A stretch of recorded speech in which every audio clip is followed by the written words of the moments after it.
friends still invited me, and I just would say no. And this particular day, for no reason, it was that day, but I said no. And I sat down on my couch, and I actually asked myself the question that no one else was going to ask me at the time. I said to myself, you know, Alison, that night when you fought to live, you might as well have given up and died if this is the life that you're going to choose to live. And no one else was going to say that, but I needed to hear that, because suddenly I realized the choice was mine. Because you know what I was doing at that time? Whose fault it was that I was sitting depressed? Front and Tians. Now, they didn't feel it. They were sitting in jail by then, feeling sorry for themselves, I'm sure, but they certainly weren't thinking of me, and they weren't feeling my hatred or my anger. And yet I was. My loved ones were. My life was being wasted away because of things that I had every right to feel. Emotional baggage is a very hard thing, because we feel we've suffered through this thing, and now we have every right to carry it for the rest of our lives. And we've got this little rucksack on our back, and everything that happens goes in there. And I'm sure you've all met those people who have got such a heavy rucksack that, in fact, they can't even carry it anymore. It gets pushed into the room before they come in. You know, accept me for the way I am, because this is all the stuff that I've had to deal with in my life. And I don't mean to dismiss it, sorry. And life is very much more unfair sometimes to some people than others. So I am very sorry if someone here has suffered some terrible things. But the choice is yours, how long you carry this stuff for. It doesn't make it go away. But to carry on with hatred or resentment for someone who's hurt you, or for bitterness for someone, it's you that is carrying it. It is your life that gets affected, not the person who did you harm. You do not need to be responsible for the choices that other people have made, but you do need to take responsibility for the choices that you've made in response to what other people have done. Do you understand what I'm saying? It's very liberating when you realize, for me, I could forgive Frans and Tians before they said sorry. Because that's what my thing was. They haven't said sorry. No, they haven't. I'm not going to forgive them because they haven't said sorry. They might never say sorry. Up until this moment, they haven't said sorry. They might never feel remorse.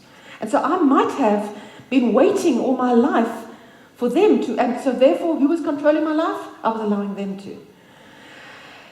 I hope, as I've shared with you, I could go on and on, you're such a lovely audience, but I hope that you can see where my huge trauma, I know, is something that we can learn from and use in our daily lives. I mean, I do. A traffic jam is a wonderful example. So my attitude towards the traffic jam, my choices, whatever, it's something that can help us in huge times, huge traumas, and in smaller times. The soundtrack, as I told you, is something that we get to define ourselves.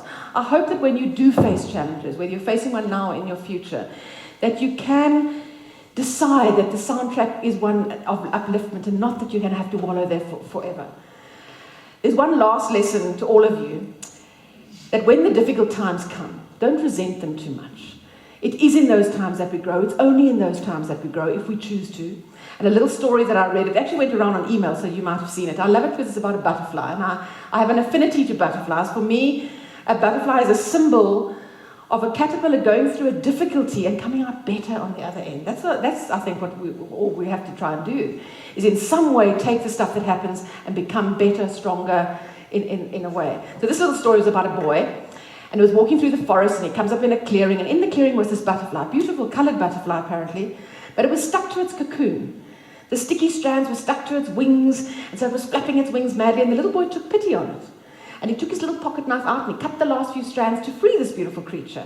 And he was very happy as he walked on, but unfortunately it was not such a happy ending for the butterfly. That butterfly would never fly. It was doomed to a life of walking.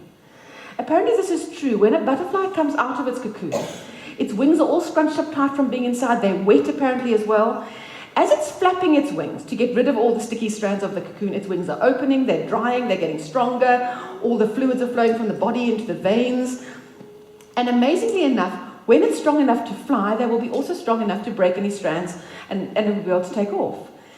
That little boy had helped that butterfly before it had struggled enough. And this can be very literally for ourselves. We sometimes need to struggle. Maybe you're going through a thing in your life and you're thinking, all right, why me? Why me? Why now? Why this? Maybe it is you. Maybe it is you at that time in your life with that type of problem, because you're needing to learn something, grow in some way that's going to help you reach those heights that you each want to in your lives. Thank you very much for letting me share with you tonight.